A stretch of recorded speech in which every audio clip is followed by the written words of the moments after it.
Siz menен biz түшүнө турган нерсе ушул. Ошол жаштардын өзүнүн келиндин акылары жана ошондой эле эркектин үй бүлөдөгү күйөө бала эркектин акылары эмне милдеттери бар, эмне укуктары бар. Аялдын да эмне милдеттери бар, эмне укуктары бар, ошол нерсени билбестикте. Пайгамбарыбыз саллаллаху алейхи ва саллям хадистеринде айтат, аялдардын үйдөгү милдеттери тууралуу Пайгамбар алейхиссалам айтат: "Иза саллатил мар'ати хамсаха ва самат шахраха ва ахсанат фаржаха ва атаат заужаха фададхулул жанна мин айя абуабил жанна шит." Бул хадисте Имам Малик Анас радиаллаху анхудан риваят кылынган хадис. Пайгамбарыбыз саллаллаху алейхи ва саллям айтты: "Эгер дейт бир аял өзүнө милдет болгон 5 вакыт намазын окуй турган болсо." Албетте аял өзүнө милдет болгон 5 вакыт намазын кайсы бир аял окуса, жана ошондой эле Рамазан айында ага милдет болгон Рамазан орозосуну калтырбастан ошол аял кармай турган болсо, жана ошондой эле күйөөгө тийгенге чейин намысын сактаса, күйөөгө тийгенден кийин күйөөсүнө баш ийип жашаса, анда кыяматта ал аялга бейиштин алдында айтылат экен: "Удхули мин айя абуабил жанна шит." Эй аял, сен ушул 4 амалды аткаргандыгың себебинен бейиштин каалаган дарбазасынан кире бер деген жар салынат экен кыяматта. Бейиштин билебиз 8 дарбазасы бар. Ар бир дарбазасынан ар түрдүү адамдар келет. Кээ-биринен орозо тутуучулар болсо, кээ-биринен намаз окуучулар, кээ-биринен дагы бир башка бир садака берүүчү, башка амалдарды кылуучу. Орозо тутуучулардын дарбазасынан башка адамдар кире албайт. А бирок бул аялга ушул 4 амалды кыла турган болсо, бейиштин 8 дарбазасынын бардыгы ачык болот, каалагандан кире бер деген жар салынат.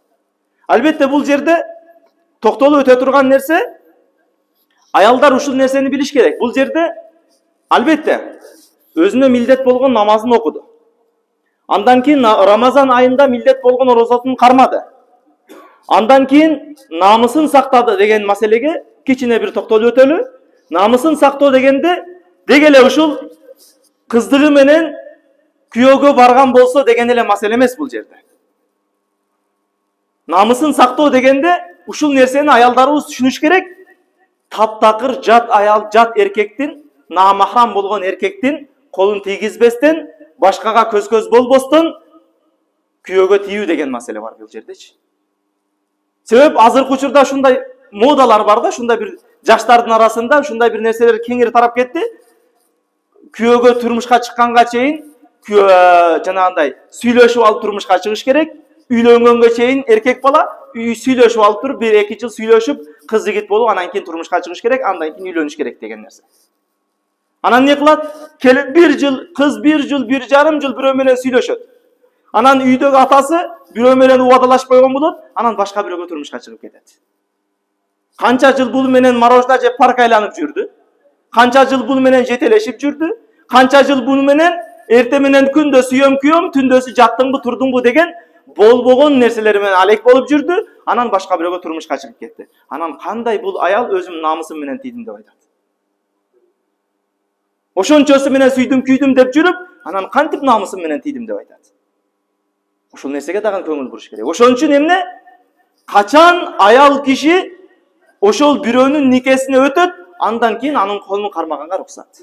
Ага чейин таптакыр бирөө ага сүйлөгөнгө, аны менен жүргөнгө, жетелешкенге, басканга, учурашканга шариат рухсат бербейт. Андан кийин албетте күйөөсүнө баш ийүү деген маселе.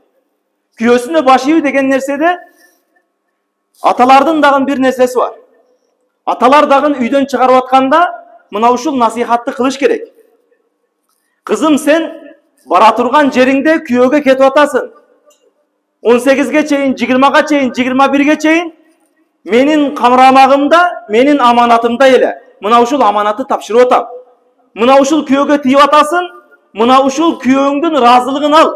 Эгер разылыгын алсаң бейиш табасың, эгер наразы кылсаң тосогуң аласың. Мына ушул насихатты аталар кетип атканда айталы кыздарга. Менин сөзүмдү эмес, мына ушул күйөө баланын сөзүн уккун сен. Апаңдын сөзүн эмес, кайненеңдин сөзүн уккун деп жөнөтөлү. Азыр мына тилекке каршы азыркы мына ажырашуу статистиканы карасаңыз, Ajırашкандардын 60% кайнененин аралашканынан болуп атат. Кыздын энесинин аралашканынан болуп атат 60%. Тирештирип талак айтып аткан маселелерди тирештирип келсеңиз, ошол жерге кайнене аралашкан болот да. Ошол жерге кайнене аралашкан болот, андан кийин ажырашуу менен бүтөт. Эмне дейт кайнене? Курсагыма баткан, үйүмө батпайсыңбы, келе бер дейт. Ал насихат эмес. Ал ошол кызыны бактысыз кылуу насихаты ал. Кызынын бактысына балта чабуу насихаты ал. Ошентип олтуруп эмне кылат? Ошентип келе бер, курсагыма баткан, үйүмө батпайсыңбы деп олтуруп эмне кылат? Кызынын бактысына балта чабып коюп. Кичине бир кыйынчылыкка, кичине бир кайненесинен бир сөз угуп турса, мен сени аларга кул кылып төрөгөн эмесмин. Мен сени аларга кул кылганы жөнөткөн эмесмин. Биздин өзүбүздүн салт-санабыбыз бар. Биздин салт-санабыбызда келин албетте кайын журтка кызмат кылат. Мына ушул насихатты үйдөн чыгып атканда аталар, үйдөн чыгып атканда энелер кылыш керек. Анан эркектер аялдарыбызды кыздарга таптакыр сүйлөштүрбөй эле коюш керек, ошонучу. Азыраак сүйлөш дешке, азыраак сага жамандыгын айтсын. Кетип аткан учурда кайын журттун жамандыгын мага айтып келбе. Күйөө баланын жамандыгын эч качан айтып келбе. Жакшы жагын айт, жаман жагын жашыр. Албетте кемчиликсиз инсан болбойт. Кемчиликсиз үй бүлө болбойт. Аларда да кемчилик бар. Аны бирок бияка айтып келбе. Айткан болсо ошону урушуш керек. Апасы дагын, атасы дагын. Айтпагын бул нерсени экинчи жолу. Акыркы жолу укканым ушул болсун депчи. Үйлөнө турган күйөө балдарга дагы айтыла турган насихат ушул да. Илгертен ошон үчүн аталарыбыз айтып келген, келин албай, кайны ал дейт да, кайын журт ал. Эгер үйлөнө турган болсоң, энесин көрүп, андан кийин кызын ал дейт. Эгер энеси жакшы болсо, энеси такыбалуу болсо, Кудайдан корксо, анда ал үй бүлө жакшы бир үй бүлө болуп кетет. Эгер энеси жанагындай курсагыма баткан, үйүмө батпайсыңбы деп чакыра тургандардан болсо, ал аял, ал кыз мең жакшы кыз болсун, аны менен бактылуу болуп кетиш кыйыныраак. Кичине чалганда эле бир баягындай ага бир өзүнүн методдорунан үйрөтө баштайт да, күйөөнүн тизгинин кармаш методдорунанчы. Ал аял бактылуу болуп кете албайт. Мына ушул нерселерди үй бүлөдө мына ушул нерселерди карашыбыз керек. Сөзсүз. Бул дагы эркектин милдеттеринен. Айрыкча аталар ушул кыздарыбыз узатып атканда, мына ушул нерсеге көңүл бура турган болсо, өтө жакшы болот. Жана Ыкбал да мына айтып калды эле. Үйлөнүп атканда, турмушка даярдап атканда дагы бир нерсени эске алайлы. Албетте, үйлөнүп атабыз, жаштар. Үйлөнүп атканда эң биринчи айттык, анын апасыны караңыз, сөзсүз. Энесини сөзсүз түрдө куш уясында көргөнүнү кылат дейт. Ошол энесини сөзсүз караш керек. Атасыны сөзсүз караш керек. Ата-энеси жакшы боло турган болсо, ата-энеси такыбалуу, Кудайдан корко турган болсо, ал кыз менен бактылуу болуп кете аласыз. Ал кыз өтө жакшы кыз болсо дагы, бирок ата-энеси Кудайдан коркпосо, анда кыйыныраак болуп калат да.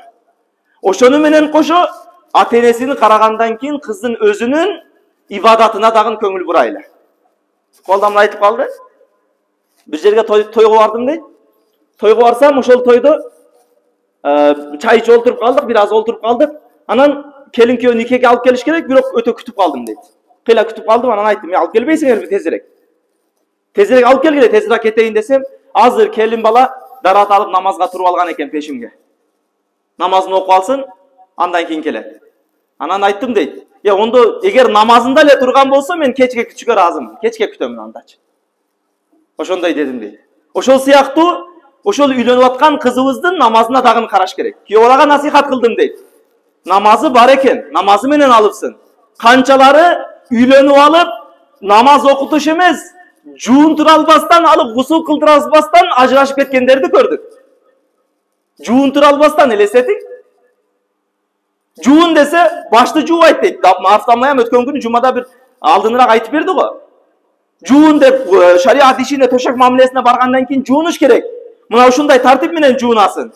Чачыңдын учунан баштап тырнагынын учуна чейин ар бир жерге суу жетиш керек десе, мен башым кургатыш кыйын болот, башым жуубай эле коем деп, пасын жууп алат, башын жуубай коет дейт. Ошентип жүрүп ынабады эле, аны менен кантип жашайм дейт. Акыры ажыраштым дейт.